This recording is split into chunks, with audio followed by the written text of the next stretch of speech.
Hello, welcome to another video in the Tech Workgroup Manager series. My name's Noel Bruton.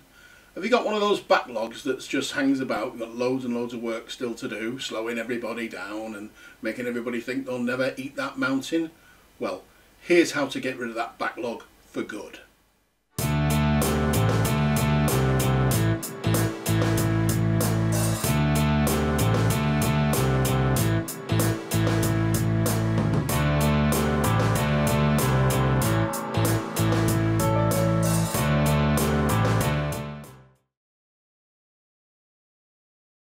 With few exceptions, in a reactive workload environment, backlogs are bad. The exception, of course, is in an agile environment where the word backlog is used as a reserved word for describing work that's yet to be committed.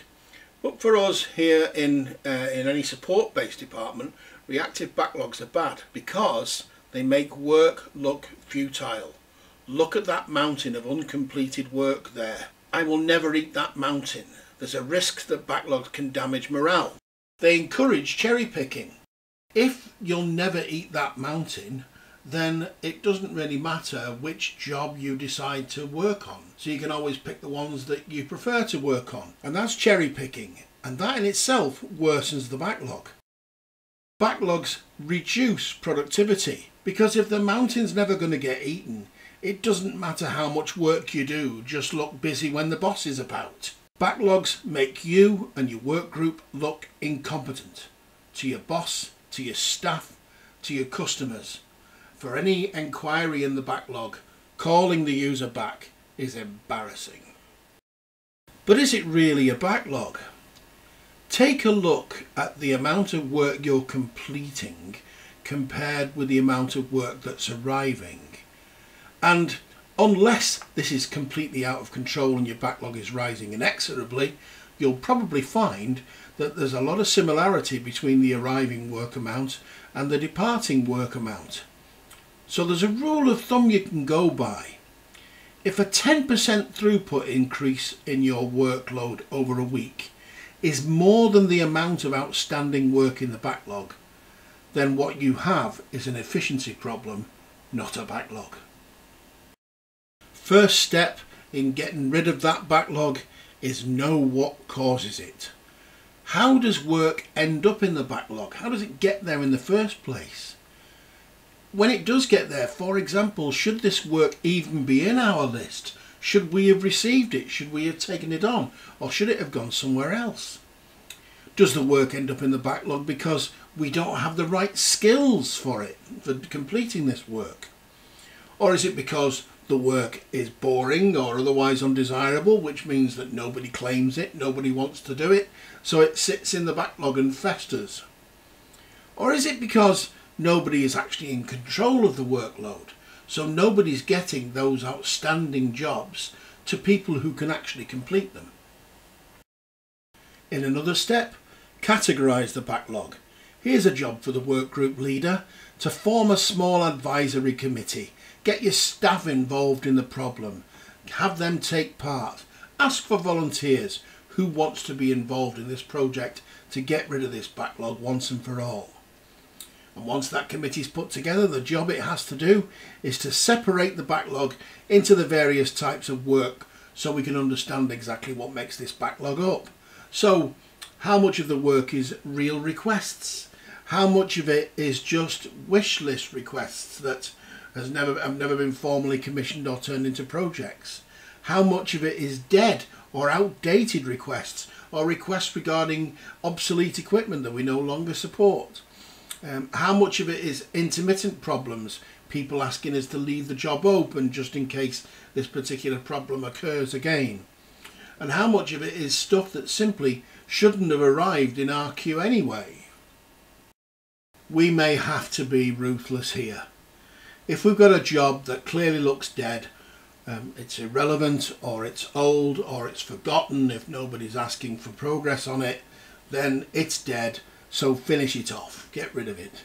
We can't influence it closer to resolution anyway, so what we do is we send the affected party an email with a copy of the job and announce in that email our intention to take no further action, giving a date when we will finally mark this job as closed.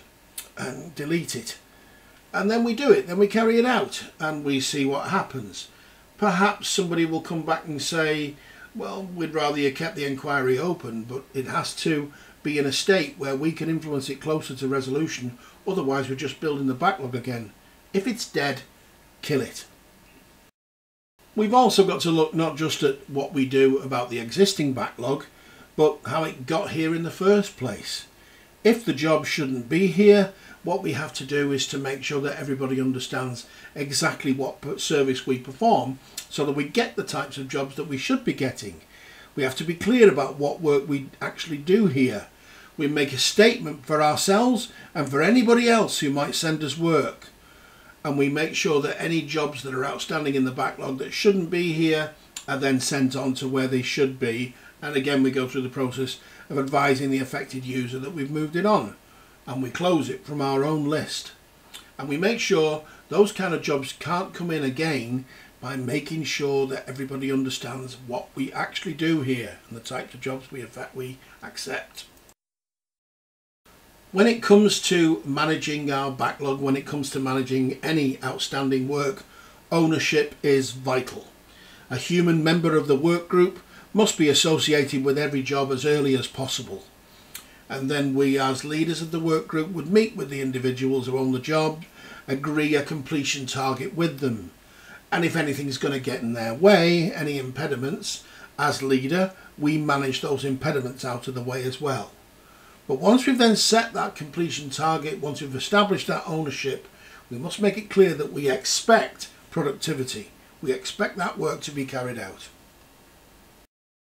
We insist on a standard rule. No more cherry picking. Workload allocation becomes a standard practice in our work group so that everybody knows what they're supposed to be doing. We deal with work in real priority order, not on the basis of whimsy or what looks desirable. Staff do not pick their own jobs to do. They're assigned work to do according to priority order. Staff don't log their own work either. The only work that gets added to the list is if it comes in through official channels. To make sure that we can handle the workload, we develop the work group's skill sets. We make sure there are no single points of failure, no one person who's the only person who can deal with a given topic. SPOFs, single points of failure. We make sure there's skills redundancy so that people can go on leave without leaving the department exposed and unable to deal with certain types of incoming inquiries or requests. Building our skill sets can be quite complex and quite involved, and it is the subject of other videos in these series. There'll be a link below. As regards what we say to the users, no more just in case. We don't keep jobs open just in case an intermittent fault happens to occur again. We only keep open those jobs that we can influence closer to closure, that we can actively do something about. We don't keep it open just in case it happens again, because if it does happen again, it's a new inquiry and it may require that we look into it from a root cause analysis point of view. You can beat your backlog, but when you do, there'll be nothing to do. You'll be able to cope with everything. What do you do if there's nothing to do? Well, beware. Some people can be tempted to keep a personal backlog open to protect their jobs. I've seen it many, many times. Reassure them that their jobs are not at risk just because there's nothing left in the backlog. Have projects ready to keep them busy. Have other tasks that you'd like them to fulfill. Have other time that you'd like them to spend developing their skills.